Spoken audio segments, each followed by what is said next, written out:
आखिरकार यूक्रेन के राष्ट्रपति ज़ेलेंस्की की मुराद पूरी हुई। अमेरिका ने यूक्रेन को अब तक का सबसे धारदार हथियार देने का ऐलान कर दिया है। यूक्रेन अब मॉस्को के भीतर घुसकर ड्रोन से नहीं बल्कि लड़ाकू विमान से हमला कर सकता है। बाइडेन प्रशासन ने ज़ेलेंस्की को F-16 फाइटर जेट देने का बड़ा फैसला ले लिया है और इसके बाद रूस में सेना के टॉप कमांडर्स की मीटिंग हो रही है।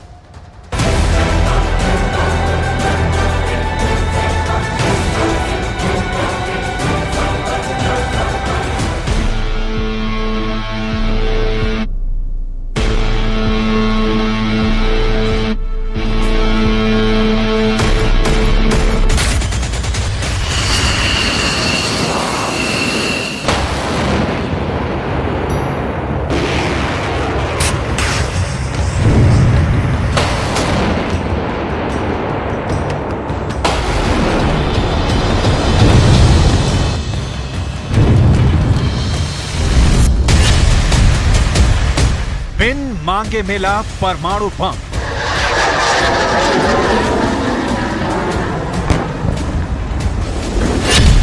ज़ेलेंस्की की मुराद पूरी हो गई। बाइडेन ने अपना वादा पूरा किया। कीव में उतरेगा फाइटर जेट F-16। रूस की नाटो को धमकी, हालात बदले तो समाधान, परमाणु हथियार।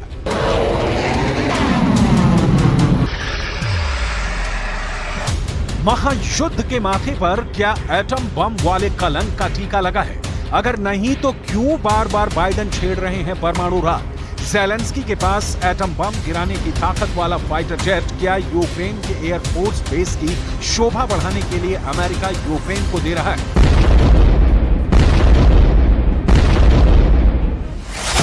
बिल्कुल नहीं। तो अब इंतजार कीजिए उस घड़ी का जब अमेरिका का पावरफुल लड़ाकू विमान F-16 रूस की चौहद्दी को चीरते हुए मॉस्को में दाखिल होगा।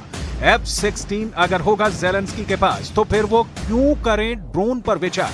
ज़ेलेंस्की का ताजा काउंटर अटैक इस बात का ऐलान करता है कि यूक्रेन अपनी धरती से सिर्फ रूस को भगाने के लिए ही नहीं लड़ रहा, अब वो क्राइमिया के लिए भी लड़ रहा है, जिस पर रूस ने 2014 में कब्जा कर लिया था।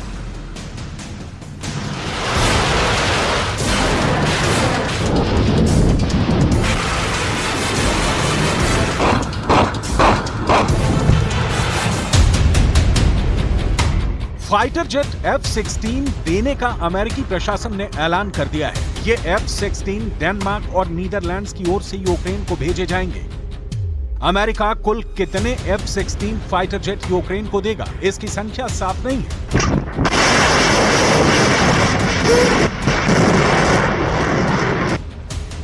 पश्चिमी मीडिया में छपी रिपोर्ट के मुताबिक इन खतरनाक फाइटर जेट विमानों को यूक्रेन भेजने का मकसद रूस की सेनाओं के खिलाफ जंग में यूक्रेन की हवाई सुरक्षा को मजबूत करना है। यह हवाई सुरक्षा क्या सिर्फ डिफेंसिव ही यानी रक्षात्मक होगी? इसकी गारंटी कौन देगा? F-16 की शक्ति से लैस होने के बाद ज़ेलेंस्की को कायदे में बांध कर रखना मुश्किल होगा। यह खुद अमेरिका भी अब तक मानता आया था कि ज़ेलेंस्की के पास लॉन्ग रेंज के हथियार होने का मतलब है वो रूस के भीतर घुसकर हमला करेंगे। ना इस तरह के किसी हथियार को यूक्रेन को दिए जाने के पक्ष में है कि उसकी क्षमता रूस के भीतर घुसकर मार करने की हो, लेकिन यह अमेरिका है। वक्त के मुताबिक बात और जज्बात बदलने में वक्त कितना लगता है।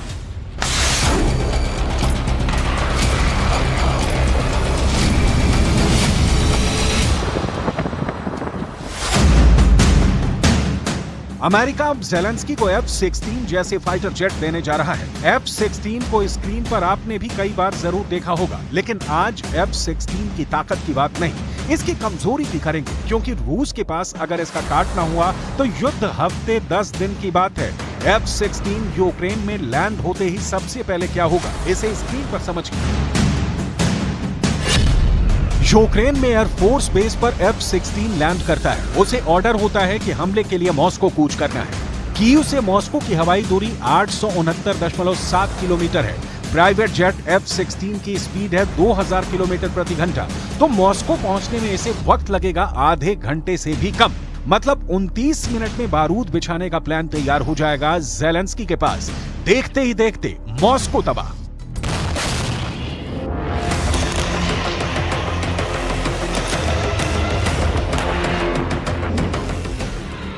एक सवाल बहुत लाजमी है कि उस वक्त रूस का पावरफुल डिफेंस सिस्टम S-400 क्या कर रहा होगा। तो इसके लिए आपको F-16 की ताकत की थोड़ी और डिटेल देखनी होगी। F-16 single engine supersonic multi role fighter aircraft है। इसका इस्तेमाल अमेरिका की एयरफोर्स करती है। 1976 से तैनाती के बाद F-16 4600 एयरक्राफ्ट अमेरिका तैयार कर चुका है। करीब 25 देशों में अमेरिका ये विमान बेच चुका है।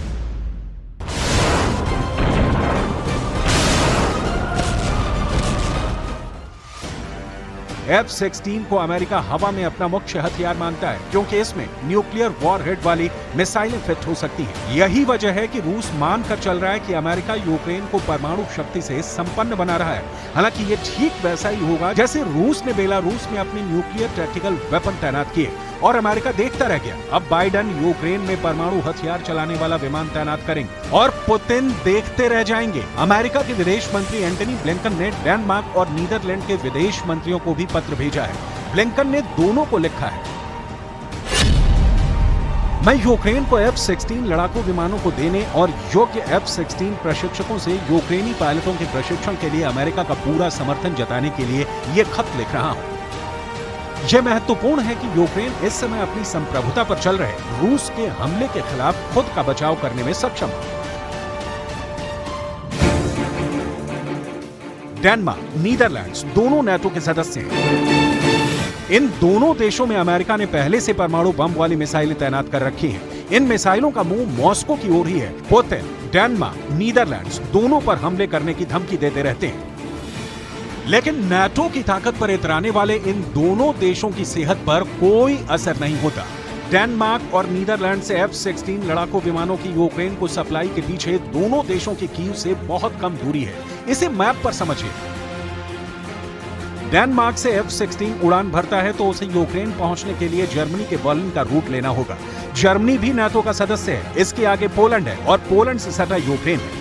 मतलब पूरे इलाके पर अमेरिका के सहयोगियों का ही डंका है। अब F-16 के नीदरलैंड वाले रूट को समझिए, जिसका रास्ता भी बर्लिन से होकर गुजरता है। इसके बाद पोलैंड की सीमा आती है और फिर यूक्रेन में लैंड है। ज़ेलेंस्की कई महीनों से रट लगाए हुए हैं कि उन्हें लड़ाकू विमान चाहिए, वो विमान जो मॉस्को को करारा जवाब दे सके। लेकिन बाइडेन प्रशासन इसमें हील हवाला करता रहा। अमेरिका की कूटनीति के मुताबिक वो रूस से सीधा युद्ध से बचने की नीति को फॉलो करते हैं। सवाल फिर F-16 अमेरिका के देने के बावजूद रूस से अमेरिका की सीधी टक्कर नहीं होगी। इस सवाल का जवाब F-16 यूक्रेन आने और उसके इस्तेमाल के बाद ही पता चलेगा। उसके पहले F-16 को लेकर रूस में हो रही मीटिंग पर मीटिंग की डिटेल देख लीजिए। रूस के विदेश मंत्री सर्गेई लावरोव ने कहा कि अगर अमेरिका अपने F-16 लड़ाकू विमान यूक्रेन को देता है तो इससे संघर्ष और बढ़ेगा, क्योंकि यह परमाणु हथियार ले जाने में सक्षम है।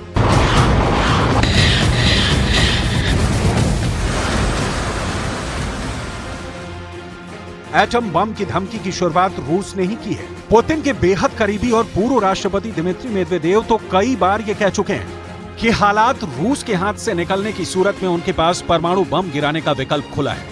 पुतिन कई बार कह चुके हैं कि नाटो की दखलंदाजी के चलते ही युद्ध लंबा खिंच रहा है। लिहाजा अब पुतिन क्या करेंगे जब ज़ेलेंस्की के पास परमाणु बम वाली मिसाइल होगी?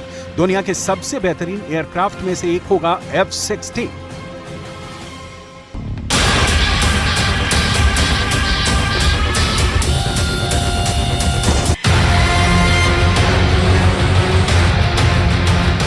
कहा जा रहा है कि अमेरिका वाला F-16 युद्ध की दिशा और दशा दोनों बदल सकता है, लेकिन रूस का दावा है कि वो इसे कामयाब नहीं होने देगा। रूस के कहने के पीछे का आधार क्या है, ये आपको जरूर देखना चाहिए। रूस ने दावा किया कि उसने लेपर्ड टैंकों को तबाह किया है, चैलेंजर टैंकों को बर्बाद किया है और F-16 को भी नहीं छोड़ेंगे। अब जरा अमेरिका के F-16 और रूस के Su-53 के बीच की तुलना देखिए कि कौन कितना शक्तिशाली है।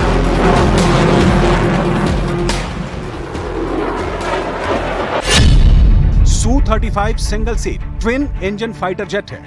F-16 सिंगल इंजन विमान है। Su-35 लड़ाकू विमान सुपरसोनिक स्पीड से लंबी दूरी तक उड़ान भरने में सक्षम है। F-16 भी सुपरसोनिक स्पीड से उड़ान भरता है। Su-35 एक चौथी जनरेशन का विमान है जो 5वीं पीढ़ी की लड़ाकू तकनीक का इस्तेमाल करता है। F-16 भी चौथी पीढ़ी का विमान है जिसमें मॉडर्न तकनीक लगी है। Su-35 advance electronic warfare system से भी लैस है। F-16 के पास भी इलेक्ट्रॉनिक वॉरफेयर की जानकारी होती है।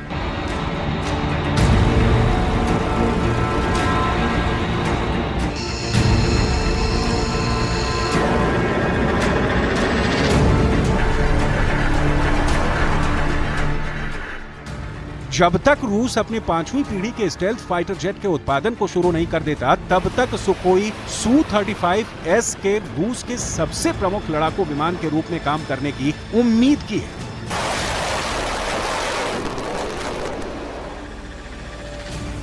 रूस का Su-35 भले ही एक स्टेल्थ फाइटर जेट नहीं है, लेकिन इसने रूस को फिर से एक आधुनिक एयरफोर्स की महाशक्ति बनाने में मदद की है। ये F-22 और F-35 जैसे 5वीं पीढ़ी के स्टेल्थ फाइटर के साथ कितने प्रभावी ढंग से मुकाबला कर सकता है, ये फिलहाल अभी साबित नहीं हो सका है।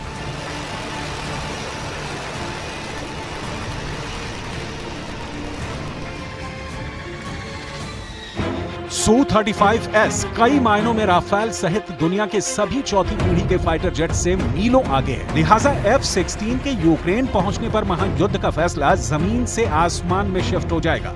F-16 की ताकत कितनी है, इसकी दुनिया दीवानी है। तुर्की के राष्ट्रपति ने जब अमेरिका से F-16 मांगा तो बाइडेन ने जवाब दिया कि राष्ट्रपति एर्दोआन खामोश हो गए। ये दिलचस्प किस्सा आपको भी जानना चाहिए।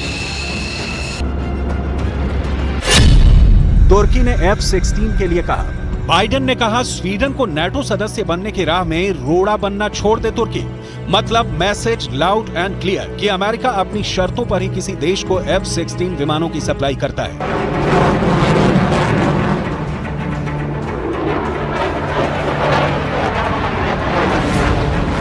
ज़ेलेंस्की के टूटते किले को बचाने के लिए बाइडेन जो संभव होगा जरूर करेंगे और इसका नतीजा होगा कि पुतिन और गुस्सा होंगे, युद्ध और भड़केगा। डेनमार्क और अमेरिका में कई महीनों से युद्ध के पायलटों को F-16 की ट्रेनिंग दी जा रही है। महज 2 दिन पहले ही यूक्रेन के रक्षा मंत्रालय की ओर से कहा गया कि 2023 में यानी इस साल F-16 फाइटर जेट किसी भी हालात में यूक्रेन नहीं पहुंच रहा।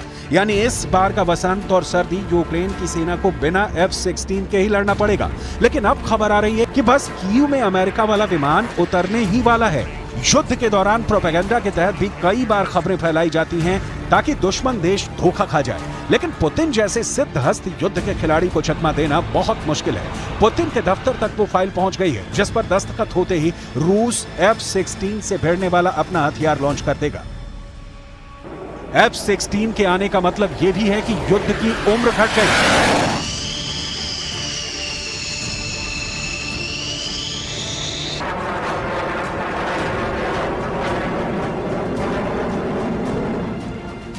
रूस और नाटो के सीधी टक्कर का एक ना एक दिन होना तय दिख रहा है, लेकिन ये टक्कर कब होगी या दोनों वक्त रहते टक्कर को टाल देंगे, ये कह पाना मुश्किल है, क्योंकि इस टक्कर में परमाणु बम जरूर फटने वाले हैं।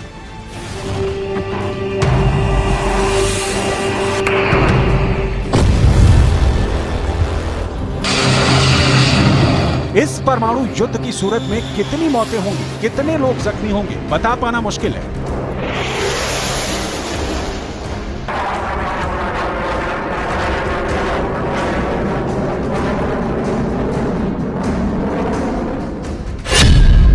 न्यूयॉर्क टाइम्स की एक रिपोर्ट के मुताबिक 24 फरवरी 2022 से लेकर अब तक युद्ध में मौत और जख्मी लोगों की संख्या है 5 लाख। रिपोर्ट के मुताबिक रूस की 1,20,000 की सेना मारी गई, 1,70,000 की सेना बुरी तरह जख्मी हुई है। यूक्रेन की अब तक 70,000 सेना मारी गई है।